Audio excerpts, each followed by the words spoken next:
On the shtick, we have with us, still on the seat, Dvir Abramovich, who is the new chair of the ADC. I'm enjoying myself. Yeah? You like being on telly? Yes, ask me back again. Good. I'll have you back as a regular. Because you have a lot to say about what's going on, particularly in relation to the new anti-Semitism. What's that about? Yes, over the last few years we've seen this new phenomenon which we've termed the new anti-Semitism. But it's really anti-Israel, anti-Judaism, dressed up in new language. And anti-Zionism. Anti-Zionism, I mean, people use the term anti-Zionism to camouflage the fact that they're anti-Jewish, and it expresses itself in various ways. So we've seen the BDS, for instance, we've seen the demonizing of Jews, we've seen, statements like Jews control the government or they control the foreign policy. But in fact, what it is looking at Jews as extensions of the Jewish state. So it's seeing Israel as the new big Jew and finding ways to demonize, to disseminate hatred against Israel. And that's the new anti-Semitism. It's as bizarre as it is challenging. They talk about ethnic cleansing and human rights. In fact, Israel is the only democracy in the Middle East. Right. If you're an Arab, it's probably the safest place for you to be. Yes. And if you're a Christian, it is the safest place to be. I think one of the greatest victims in the Arab-Israeli conflict are the facts. Because the facts, in a sense, tend to get lost. And people don't understand that there's a real narrative, there's a real story here about what is happening in Israel. And unfortunately, what happens with the Palestinian propaganda is that when they understood that they could not win the battle, militarily, the military battle, they went to the battleground of ideas. It's a media battle. It is, and they've been beating the same drum, that we are the victims, the Israelis are not interested in peace, whereby if you look at the history, Israel has been pursuing peace for many, many years.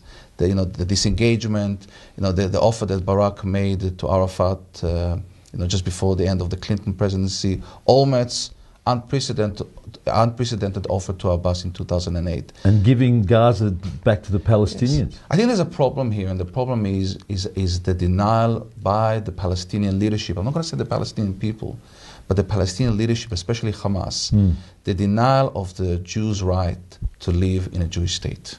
And you see it throughout the Middle East. Until they can actually overcome this barrier, until they make a decision, Palestinian society makes a decision that they want to live side by side with Israel, we'll never see peace there. Yeah, and what's with the rockets? Why are they firing rockets incessantly into southern Israel? And now they're hitting Tel Aviv. I mean, we've been seeing footage. That's right. And Jerusalem, outside of Jerusalem. I think it's an escalation, it's an intensification. It's incitement. Yes, Hamas is a genocidal terrorist movement. It is determined to destroy Israel. It sees the entire state of Israel, what they call Palestine, as a waqf, as an Islamic trust. So they, by their very constitution, by their very charter, are unable to make peace with Israel. And this existential attack against Israel is to, in a sense, express what they believe, that Israel should be destroyed. It's also, I think, to provoke Israel. I mean, you see the images on TV whereby you have BBC reporters and other reporters going and showing Palestinian homes, Palestinian bases that have been destroyed. It is to elicit, it is to, in a sense, extract sympathy from the world. I don't think it's working. I think ultimately the truth will prevail. I think there are more Western governments than ever before who've seen through the lies, who've seen through the myths, who've seen through the propaganda that the Palestinian leadership is trying to peddle, especially Hamas. And I mean, the support that Israel has received throughout, I think is quite extraordinary. There was a chap in Melbourne last week by the name of Ben Dror Yemini. He's a journalist. Yes, from Ma'ariv, whose work I followed with interest. And the title of his talk was The Industry of Lies. Yes, I think for too long there have been those in the Jewish community who were reluctant to bring the word up, asbara. Now, asbara simply means explaining, and I think we need to go out there, be unafraid to speak the truth, to present the facts, to present the situation as it happens, and to educate the public. I think we live in a time where, in the marketplace of ideas, you have to win the battle, but you have to win the battle over, and you have to make sure that people understand what is happening, the situation as it unfolds between Israel and the Palestinians.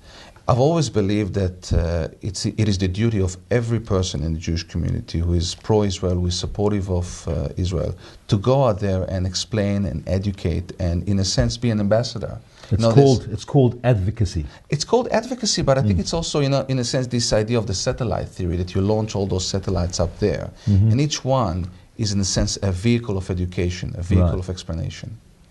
And it's being a representative. It's being a representative, but it's also being a champion. And remember that Israel is a beacon of freedom in the Middle East. And I think we all have a stake.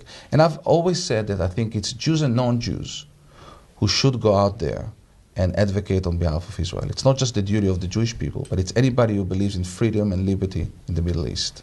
There's a group called United for Israel, which is run by a non-Jewish person, for example. Yes. And so there are other groups. But I just wanted to end our interview by talking about the rally that occurred in Melbourne this week. And it was something to do with red code. Yes. And that's why I'm wearing red today, because I was at the rally. And what was really amazing was how peaceful it was and how respectful it really was. And we had some great speakers talking about what's going on. We often get visitors from the States and from Europe who come to the university and come into the community. And one of the prevailing comments that we hear from them is what a staunchly Zionist, pro-Israel this community is. And I'm not surprised that it was peaceful. Jews have always been able to promote their view of the world, to support Israel in a peaceful way. And in an intelligent way. And I think it's terrific. I think it's terrific that we see Jews around the world join hands in supporting their brothers and sisters in Israel. And that's what the shtick is all about. Thank you, Henry.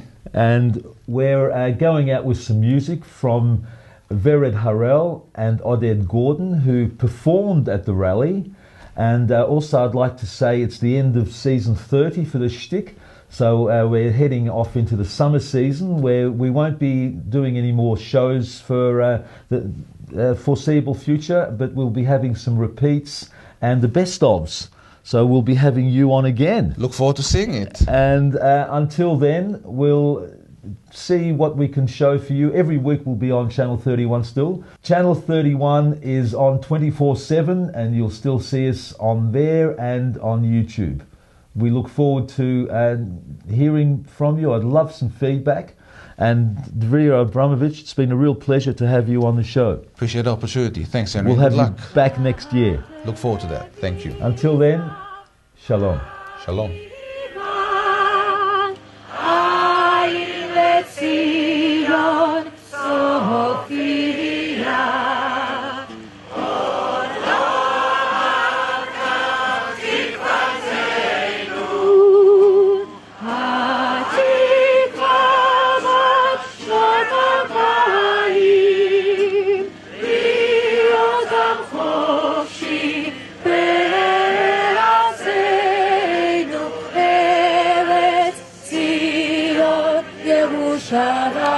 ירושלים, להיות עם חופשי בארצנו, ארץ ציון ירושלים.